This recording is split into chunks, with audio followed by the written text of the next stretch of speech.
ces bacs qui ont été mis à disposition par la commune de Vauréal sont pleins de BRF, c'est-à-dire du bois raméal fragmenté. Et donc tous les arbres qui sont taillés dans la ville ils sont broyés sur place et puis mis à disposition gratuitement par la mairie à nous tous jardiniers. D'ailleurs, je vois que beaucoup de gens des communes à venir viennent parce que c'est gratuit. Donc ça nous permet d'enrichir notre compost qui est surtout composé de matière verte. Et ça, c'est la matière grise. Hein. La matière grise, donc vraiment pour les jardiniers, la matière grise, c'est l'important. Ah ouais. Alors, Sabine nous filme, on est en direct sur Facebook là. Je suis avec notre ami Patrice Lebrun à Vauréal. On est rue de l'Enfance. Hein, oui, c'est ça. De l'enfance et de l'innocence. Hein. Exactement, ouais. Et on va vivre ici un petit moment ensemble. Hein, un jardin extraordinaire. Oui, il y a des canards qui parlent anglais, je leur donne du pain, ils remuent leur derrière en me disant « Thank you very much, monsieur Lebrun ». Tout est plein d'esprit et de finesse, de subtilité. On est dans un jardin ouvert au partage, mais qui est en même temps un jardin culturel, un jardin historique, un jardin pédagogique. Et Patrice, franchement, déjà, rien que ça, d'avoir l'idée de mettre des spots de bois de raméal fragmenté, le BRF, et c'est écrit comme pour les incroyables comestibles nourriture à partager, servez-vous, c'est gratuit. Et donc là, les gens viennent chercher le BRF que la ville met dans tous les spots d'espaces verts de la commune pour que les gens puissent fertiliser leur jardin. Alors Patrice, si tu veux bien, on va visiter ce jardin pédagogique que tu as créé. Je vais vous présenter le jardin des belles jardinières qui a été créé sur un espace municipal avec l'autorisation de la mairie bien sûr et je vais vous montrer quel est le principe et je veux dire tout de suite que le premier principe c'est celui des incroyables comestibles, c'est-à-dire de mettre à disposition aux gens qui le veulent bien un carré pour cultiver eux-mêmes ou alors pour venir se servir et faire la découverte d'une salade authentique, non pas bio, mais naturelle. Et les gens, quand ils découvrent ça, ils disent, mais, ah oui, c'est vraiment autre chose que le supermarché. Et là, rien qu'avec ça, j'avais gagné. Ah ouais, super. Alors, tous les bacs que vous voyez ici sont faits avec 100% de matériel de récupération, en général des palettes. Hein, et on m'a donné, tous mes voisins m'ont donné des clous, des vis et aussi de la peinture. Et ça a permis aussi de nettoyer leur garage. C'est que du partage et de la récup. Hein. Et donc, tous ces bacs sont en hauteur dans l'esprit d'Hildegard von Bingen, qui est morte en 1179 à l'âge de 82 ans. Et le principe est simple, on ne se baisse pas, on tend la main et on est au milieu pour planter, pour désherber ou pour récolter. Et c'est génial. Hein. Ah oui, bien sûr. Et donc je voulais ça dans mon jardin, mais comme mon jardin est déjà aménagé, j'ai décidé de le faire ici. Donc quand la mairie a vu vraiment que je le faisais, ils étaient ravis. Et c'est devenu un lieu privilégié de promenade, notamment le dimanche avec la mamie et après le repas dominical. Voilà. Et alors, on vient découvrir en plus toutes les inscriptions, parce que sur chaque bac, il y a de la pédagogie, de l'histoire, des clins d'œil. Et j'honore et je cite beaucoup de gens qui ont fait quelque chose pour enrichir le patrimoine végétal français. Alors bien sûr, après européen et mondial, notamment par des apports des explorateurs botanistes qui ont sillonné les mers du monde entier et ramené ici, ne serait-ce que les solenacées, les tomates, les pommes de terre, et puis les poivrons, etc., qui étaient totalement inconnus. Alors je cite ici le capitulaire de Willis. Alors allons voir ça, le capitulaire de Willis, s'il vous plaît. Alors, le capitulaire de Willis a ceci d'intéressant. Il a été fait donc par Charlemagne. Alors c'est juste à la jonction entre 799 et peut-être 801. Et ce document, à l'article 70, il énumère toute la liste des végétaux, donc légumes et fruits, plantes tinctoriales, plantes médicinales, plantes aromatiques, qu'il veut voir plantés dans l'intégralité des jardins royaux de l'Empire et aussi dans les jardins des abbayes et de tous les domaines religieux. Ce qui fait que quelqu'un qui voyage et qui a des connaissances peut trouver un médicament soit pour manger, pour se soigner, soit pour soigner les autres. Hein. Ah ouais. Et voilà, c'est... Donc il y a nourriture à partager et puis il y a aussi médicinal à partager. Oui, les plantes tinctoriales, etc. Voilà. Et en plus de ça, donc, alors quand on compare cette liste-là, et on compare aujourd'hui avec un catalogue de grainetiers, on voit le travail immense qui a été fait. Et ici, à Vauréal, on a un personnage important, hein, qui est François-André Michaud. Ah, attends, laisse-moi deviner. Oui. Quercus macrocarpa, qui a rapporté le chêne d'Amérique avec les grands glands.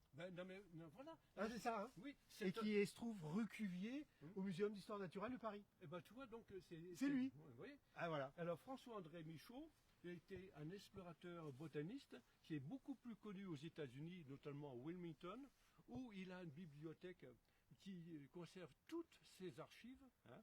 Et pourquoi? Parce qu'il a introduit aux États-Unis, enfin en Amérique, hein, dans les Amériques, par exemple le marronnier châtaignier qui n'existait pas. Ouais, d'accord. Et ici, il nous a amené comment ça s'appelle, avec les épines, là, il s'appelle des petites grappes. Des sapins? Non. Conifères? Ça fait des petites grappes de fleurs. Hein. Ça va me revenir. Hein. Ouais. Et la particularité, il est enterré en 1855 à Vauréal, parce qu'il était le maire de Vauréal dans les dernières années. Ouais. Et sa résidence est au village. Il a un jardin immense dans lequel il avait planté lui-même des arbres qu'il avait ramenés de droite et de gauche. Et cette maison avait appartenu à Pierre Brasseur, à Claude Brasseur, et puis maintenant c'est quelqu'un que je ne connais pas. Et ça, il y a son fils qui a repris après. Claude Brasseur, oui. Non, le fils de Michaud, Ouais. qui a continué à importer les graines Ah bah des oui, bien sûr. États-Unis. Oui, oui. Ouais. Et donc voilà, c'est quand même une belle histoire. Puis alors surtout, ça commence à Vauréal, ça finit à Vauréal. Ah ouais, c'est génial. quand même- oui, Ouais, oui. ouais. Donc je ne pouvais pas ne pas le citer. Et donc il faut te dire que le Michaud qui a ramené le Quercus macrocarpa, ça veut dire grand fruit, hein, c'est un chêne qui a très peu de tanins dans ses glands et qui donc permet d'être un gland nourricier. D'accord. Et donc c'est le Mais pour l'homme, roi, t'es dit, pour c'est l'homme. le roi des forêts comestibles. Ah bon Oui, oui. Donc ouais. aujourd'hui, où on développe beaucoup les jardins forêts, Mhm. eh bien, on met en place le Quercus macrocarpa. Et d'ailleurs, la forêt gourmande en possède.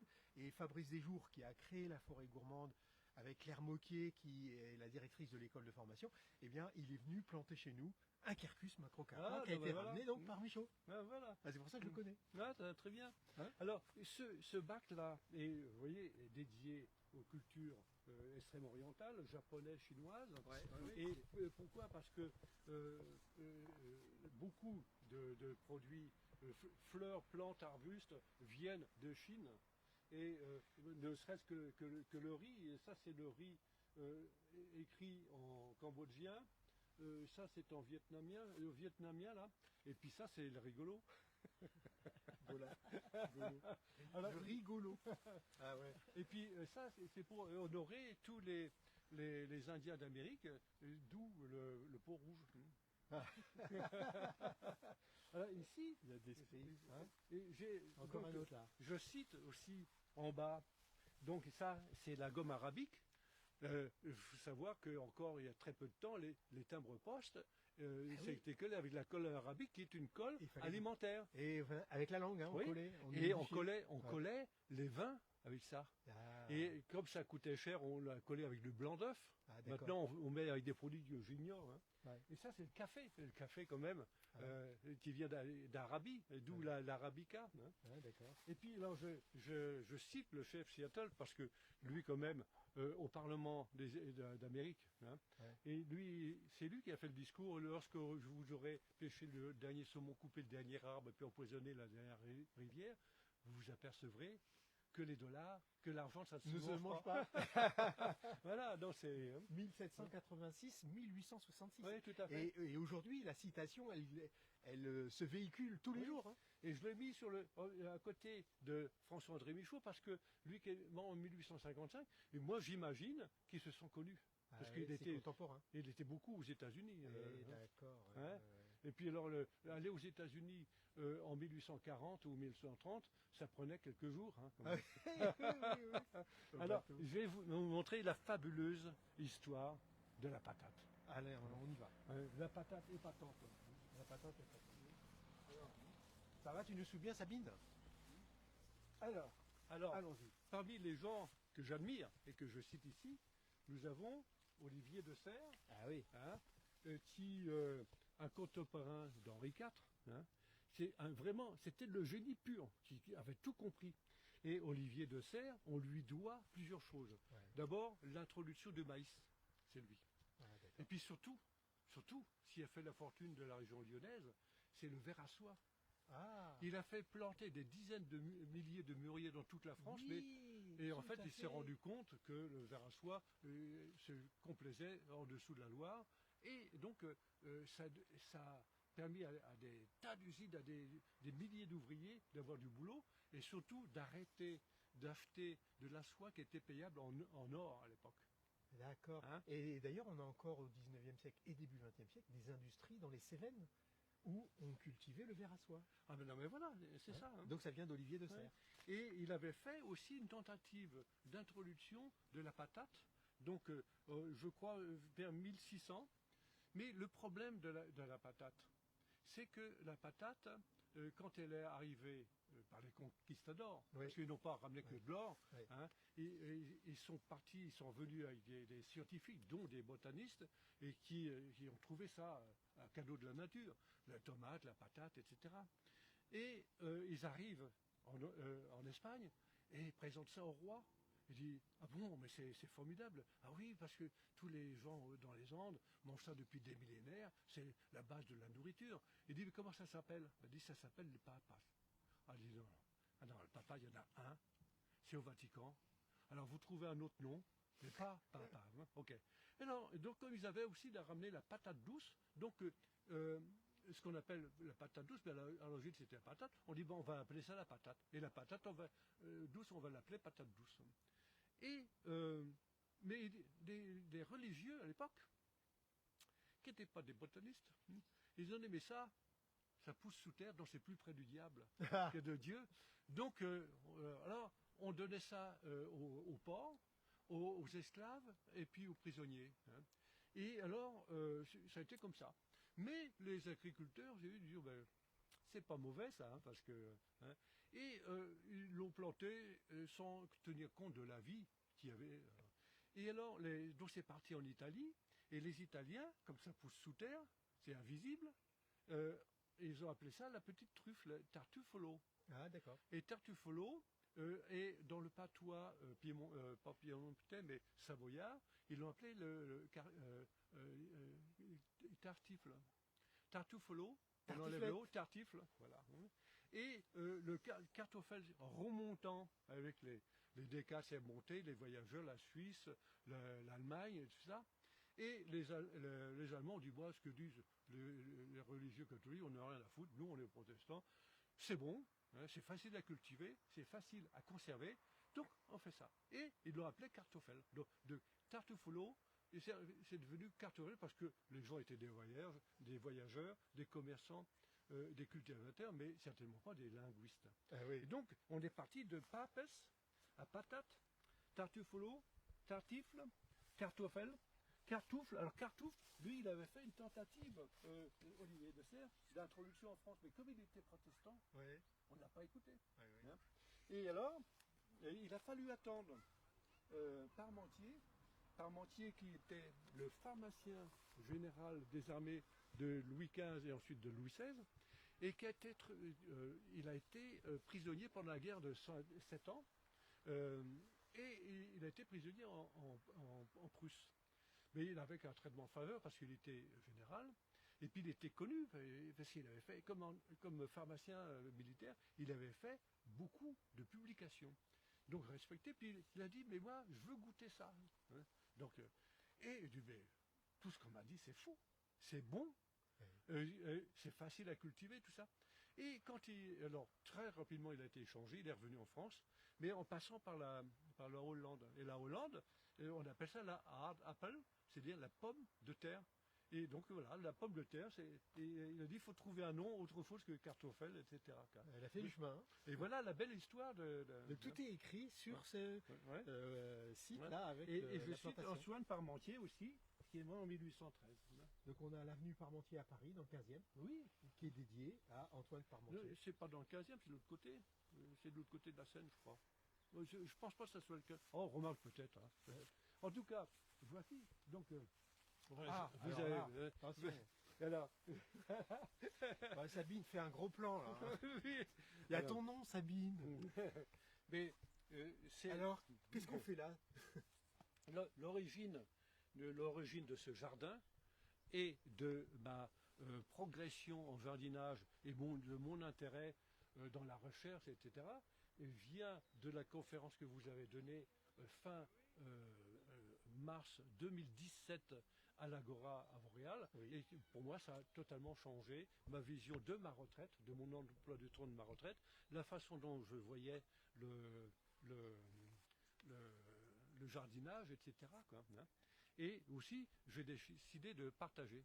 Voilà. Donc on a 2 plaques. Alors c'est marqué François Rouillet, initiateur en France des incroyables comestibles, créateur de l'Université francophone de l'autonomie alimentaire des villes, auteur du guide En route vers l'autonomie alimentaire, altruiste s'il vous plaît, et Sabine Becker, inventeur de permathérapie, qui est prendre soin de soi, de l'autre et de la terre, l'écologie dans nos vies, le respect du vivant, le sens de la vie, altruiste, et les deux font la paire.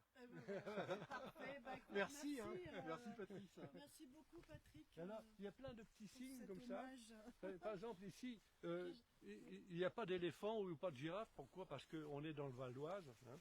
Mais par exemple, là, on a, dans mon jardin ici, on a beaucoup l'api. Et l'api s'écrit comme ça. Et c'est l'api qui chante. Quand j'étais gamin, il y avait des bonbons qui Il y avait s'appelaient des comme bonbons, ça. la pique qui chante. Oui. Exactement. Et là, J'ai connu ça. J'ai mis aussi La colombe. la colombe de la paix.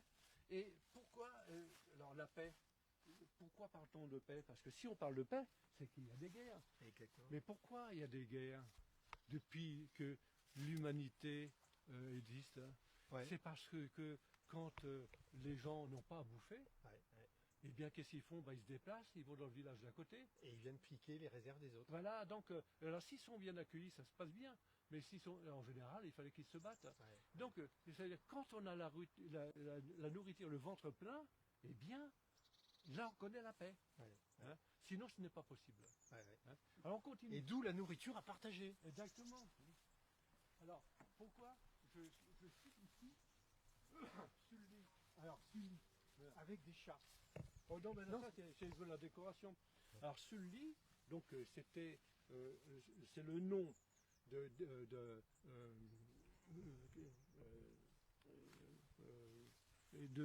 Béthune.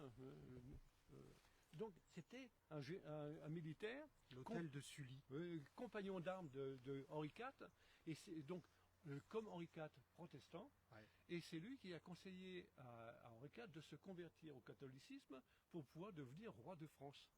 Et si c'est passé, mais lui il est resté protestant. Ouais. Et donc il l'a nommé duc de Sully. D'accord. Mais Sully de militaire, c'était un excellent militaire, puis il s'est révélé un excellent ministre de l'Intérieur, et notamment ministre des Finances. Oui. Hein, Oui. et de l'agriculture. Et la fameuse histoire de la poule au pot, ça vient de quoi? Eh bien, ça vient de Sully. Sully s'est rendu compte que le peuple français payait des impôts, 2 impôts, un au roi et l'autre au clergé. Mais il s'est dit, mais le clergé ne construit pas de route, ne fait pas de guerre, etc. Et donc, ils n'ont pas besoin d'autant d'argent que le roi. Donc, il a fortement diminué la part d'impôts. Bon, il a peut-être augmenté aussi celle du roi, mais du coup, les gens, ça leur a donné un petit peu d'oxygène et ils ont pu manger la poule au pot tous les dimanches. D'accord. Et pour eux, c'était quelque chose, grâce au bon roi Henri IV, c'était lui. Et quand on regarde l'histoire de Sully et d'Henri IV et ce qui est venu après, donc on comprend les raisons profondes de l'assassinat d'Henri IV. Ah oui. Parce que les religieux de l'époque n'ont pas du tout supporté, à un point tel que le lendemain de la mort, donc c'est Richelieu qui était aux commandes pour Louis XIII, il a restitué dès le lendemain cet impôt. Ah, Alors on voit très bien qu'il y a de cause à effet. Avec la garde de Richelieu et en face on avait les mousquetaires du roi. Ouais. Et donc je suis en train d'approfondir cette histoire-là parce qu'il y a quand même des traces dans l'histoire. On a des noms, tout ça. Mais voilà, ça serait bien que quelqu'un Tu fasse rends un hommage film. à Sully. Oui, voilà. Très bien. Et donc là, On ici, continue la visite. Hein. voilà. Là, ce sont les extrêmes, hein, mais qui se rejoignent dans le cercle, le cercle de la Terre. Et je fais ça car cela évoque tous les gens qui habitent ici. Parmi mes voisins, j'ai beaucoup de gens d'asiatiques et pour eux, C'est un langage ouais, universel. Ça. c'est universel. C'est le yin et le yang. Exactement, nous en sommes Donc là. c'est l'harmonie. Oui, oui. Hein? Et là, oui, ça c'est un exemple de récupération. Normalement, ça c'est une ancienne porte de jardin de mes voisins. Et ils m'ont dit, mais Patrice, soit tu la prends, soit ça va à la déchetterie. Alors je dis, ah non, c'est pas possible. Alors je vais garder tout la serrure. Et comme c'est un bois imputrescible, vous revenez dans 40 ans, ça sera toujours là. Peut-être plus moi. Hein. Oui. Hein. Et ça, ils m'ont demandé d'écrire ça. Ça, c'est leur surnom quand ils étaient jeunes. Hein. Donc c'est Mémoire des voisins. Et voilà. 12 août. Et Et tout- en plus il y a le numéro de la 21. Oui.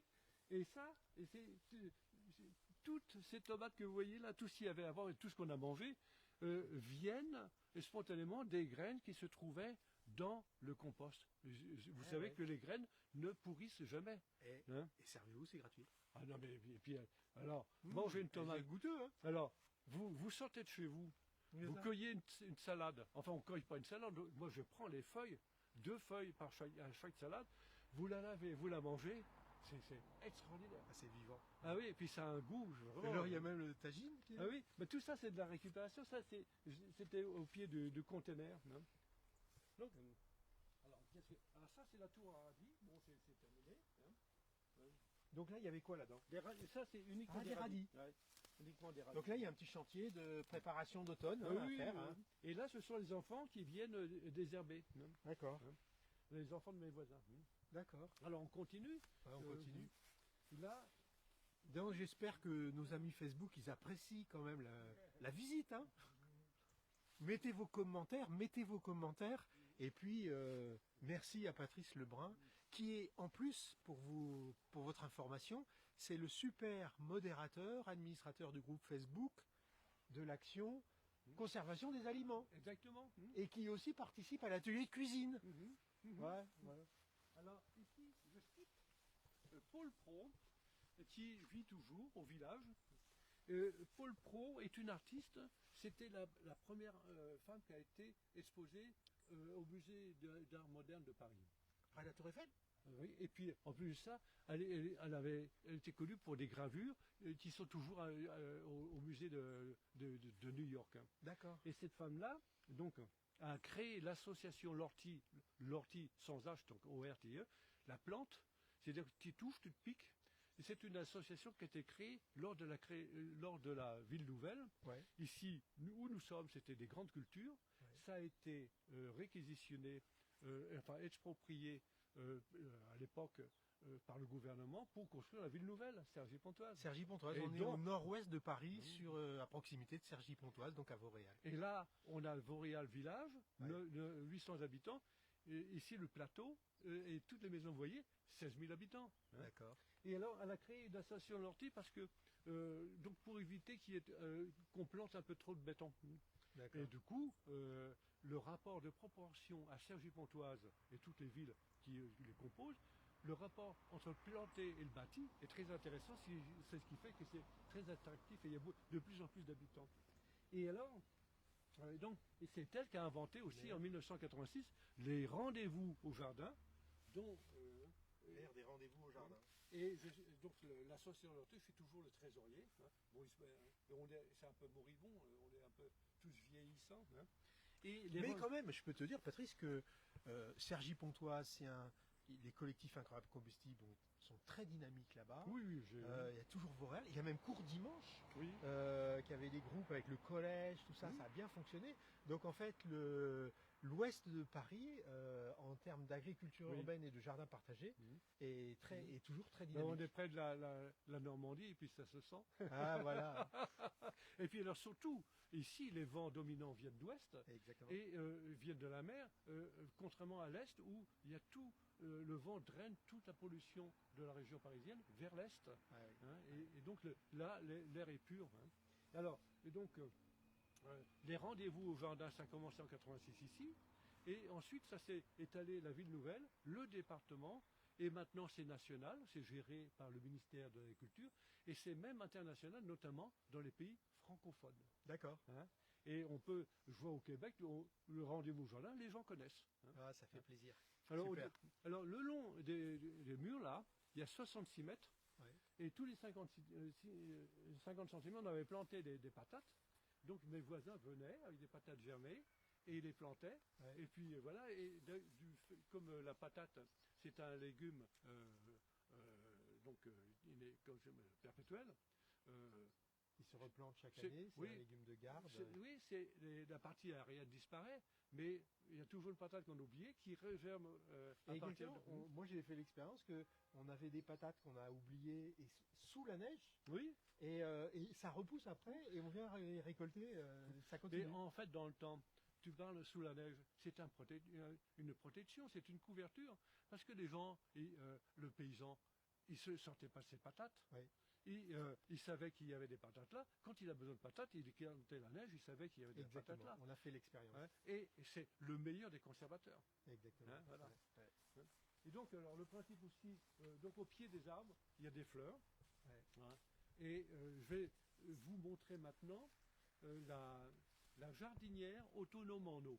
Dis donc, c'est quoi comme arbre ça? Et ça, ce sont les premiers primaires Ah qui oui. donnent des pommes, c'est très joli, Tout mais petit. bouffables. Ouais. Ouais.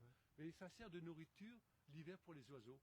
Ah oui, oui, une réserve de petites pommes ici. Ouais, depuis bah là, quelques vous ans. voyez, elles sont vraiment très très belles. Mais bon, j'ai essayé, c'est vraiment c'est pas terrible. Quoi.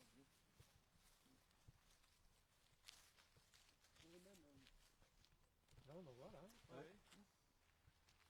Mais ça, tu peux faire du jus avec ça. Non, j'ai essayé. T'as essayé, ça marche pas? J'ai tout essayé. Ouais. Et elle est magnifique cette pomme. Elle est rose à l'intérieur. Voilà. Elle est rouge, oui. Ouais. Alors peut-être que c'est une pomme communiste. Ah, d'accord. Ouais. Alors, en tout Bon. cas, alors, je vais vous montrer la jardinière autonome en eau. Ah Les, ouais, alors, ça, les- c'est les- quelque chose. les végétaux qui se trouvent dans cette jardinière que je vais ouvrir ont été plantés le 24 octobre 2024. Nous sommes le 8 novembre 2025 Oui. et ils n'ont pas été arrosés depuis. Alors Donc là, ça fait plus d'un an. ça fait plus d'un an.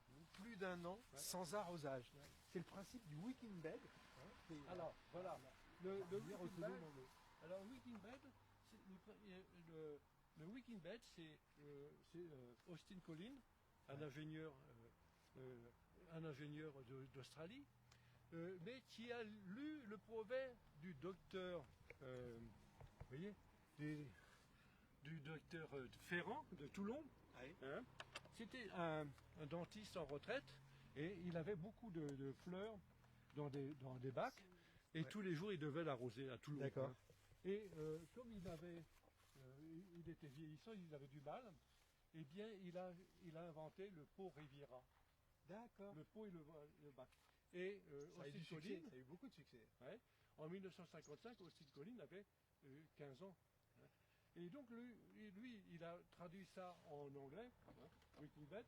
Et Wick, c'est comme, vous connaissez les flacons Airwick. Oui. Vous tirez une mèche Oui. et ça diffuse.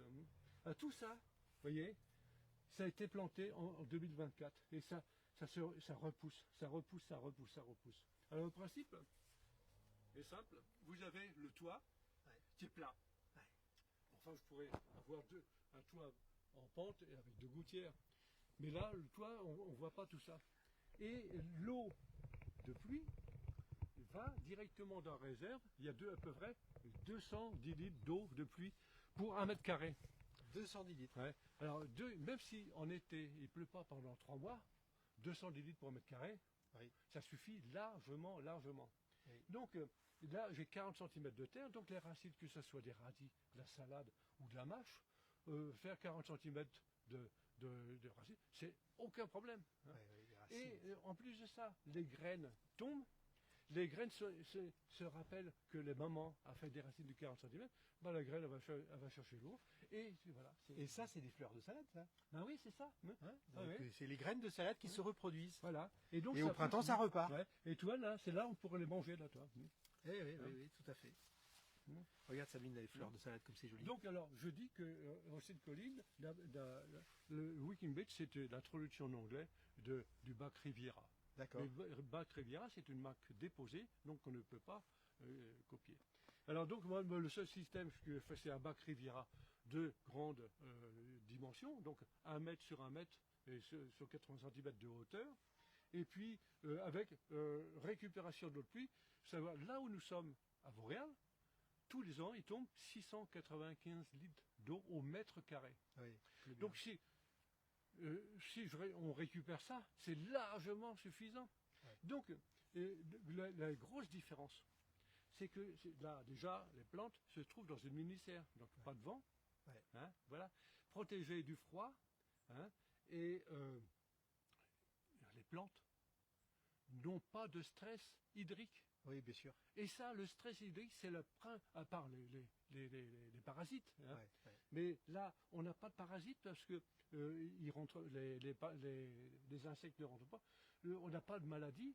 Pourquoi? Parce que la terre en surface est sèche. Ouais. Alors déjà, j'ai pas de limaces ou d'escargots parce qu'ils ne peuvent pas se déplacer sur une terre totalement sèche. Ouais, d'accord. Hein. Alors, les plantes ont des graines, elles remontent l'eau et elles savent que là, il y a des minéraux. Ben, ils envoient des radicelles avec et ils dissolvent la partie qui les intéresse. Ils prennent du calcium, ils prennent du phosphore, ils prennent tout ce qu'ils ont besoin pour croître. Et tranquillement. Et les graines, les graines des plantes, des petites, etc. Là, on en est certainement à la 3e ou 4e génération de salade. Ah, d'accord. Et les graines s'instruisent et ont une mémoire, donc deviennent de plus en plus fortes et résistantes. Ouais, d'accord. Et voilà, c'est. Et donc- je vois, il y a même des petites grilles d'aération. Oui. Pour Alors que j'ai l'air une circule. aération basse et une aération haute. Ouais, et là, et l'air je circule. peux, Fermé je peux fermer l'hiver. en cas de gel. Ouais. Et là, j'ai aussi de moustiquaire. Ah, dis donc, c'est sophistiqué quand même. Hein. Ah bah oui. Tac, Mm. tac. Très bien, super. Alors on remet le volet. Oui. Et Et tout ça, c'est de la récupération. La base, c'est une poubelle de collectivité, de 1 mètre par 1 mètre. Maintenant, c'est 1 mètre, mais sur 70. Parce que à l'époque, ils avaient 1 mètre sur 1 mètre, Bah comme oui, mais les tonnes à eau. mais Quoi. les concierges se plaignaient, c'était très difficile À transporter, c'était à lourd. manipuler. Hein. Ouais. Alors du coup, on récupère ça, mais puis le reste, c'est du gravier, c'est des briques, tout ça. Et là, on va faire ça au collège de la Bussine pour que les élèves ne perdent pas ce qu'ils ont planté de l'année, parce que quand ils rentrent en septembre, tout est ravagé par la sécheresse. Et alors, du coup, on va faire ça et pour leur donner du courage. Super. Alors je dis donc, je vois que chaque spot, chaque bac a une signalétique. Oui. Et là, tu as mis un QR code pour que les gens ils puissent Alors, j'avais mis renvoyer une information. J'avais mis un QR code. Enfin, voilà, Là, un ici, QR on le code, voit, là. là. Ouais. Et donc, j'ai écrit un document sur la fabrication et l'utilisation de ce système-là. Hein. Ouais. Mais en fait, l'utilisation, c'est simple. Hein. Ouais. Tu plantes, tu mets les graines, Ouais. et puis tu t'en vas en vacances. Tu reviens 3 mois. Donc, il n'y a pas plus simple. Hein. C'est autonome. Ouais. La seule chose, c'est qu'il y a un petit investissement en temps pour réaliser ça, mais une fois que c'est fait, et ça, ce sont des cajots de fruits et légumes, d'une D'accord. association. Hein. Tout est récupéré. Mhm. Hein, que de la récup. Ah ben, moi, j'ai rien, C'est génial, hein. rien acheté. Ah, c'est génial, bravo. Mhm. Hein. Et puis, moi, j'aime beaucoup les arbres fruitiers, là. Mhm. Alors, le principe de mettre des plantes au pied des arbres fruitiers, c'est la guilde. Hein. La guilde, c'est d'associer un arbre avec un mini-jardin autour. Oui, voilà. Et puis, il y a toujours des insectes utiles qui poussent là et qui servent à l'autre. Mhm. En tout cas, ça me rend heureux parce que je m'éclate, bien sûr, et puis je rends les autres heureux. Je Ouais, partage. voilà, c'est partagé. Et là, en parlant de partage, regardez cet arbre-là. Ouais. Il y a ce que j'appelle une table de partage. Vous voyez, il y a quelqu'un qui a déposé, là c'est table de partage, quelqu'un a déposé du laurier, donc vous passez, vous prenez, et bien sûr, il a besoin de quelque chose, Table de partage. vous mettez un petit panneau, j'ai besoin de graines de ceci ou cela, et voilà, ça marche comme ça. Ouais, oui, on peut mettre un excès de pommes de terre dans Ouais. une cagette et les Ouais. gens peuvent se servir. Alors, une fois, mon voisin, il m'a apporté une brouette de pommes. J'ai fait des petits sacs d'1 kilo. Je les mettais là, mais je ne mettais pas tout en même temps. Ouais. Et dès qu'il avait disparu, j'en mettais un autre. Ouais, c'est sympa, c'est sympa. Voilà, donc c'est la convivialité et puis le partage. Très bien. Ça aussi, c'est l'avenir. Bien, merci Patrice, merci pour la visite et la découverte. Alors maintenant, on va aller au cinéma Lantares Oui. ce soir, où on va projeter le film de Marc Kahn, Cultiver la pluie. Et monsieur le maire va nous accueillir. Oui, tout à fait. Il va faire un petit mot d'accueil justement des personnes pour expliquer le contexte de la diffusion de ce film. Oui. Et après, on aura des échanges et on présentera le livre qu'on a coécrit avec Marc, Sabine et moi-même. Donc, Cultiver la pluie et intégrer le chemin de l'eau aux éditions Terre Vivante. Et on va pouvoir montrer tout ce qu'aujourd'hui on peut faire en apprenant à cultiver la pluie. Bien sûr. De toute façon, sans eau, pas de vie. Et oui, et C'est l'eau, tout ça. c'est la vie. Mais j'ai une question. Ouais. Est-ce que ce film a été tourné à Cherbourg? Les parapluies. Ouais, il est pas mal celle-là. Alors- Non, on n'est pas allé à Cherbourg. Alors maintenant, je vais vous montrer. Donc, une fois que j'ai réalisé ça, je vais vous montrer le jardin école. Allez, on passera à une autre étape. Merci et à bientôt. Et n'hésitez pas à mettre vos commentaires et de soutien à Patrice Lebrun à Vauréal. Alors, lorsque la ville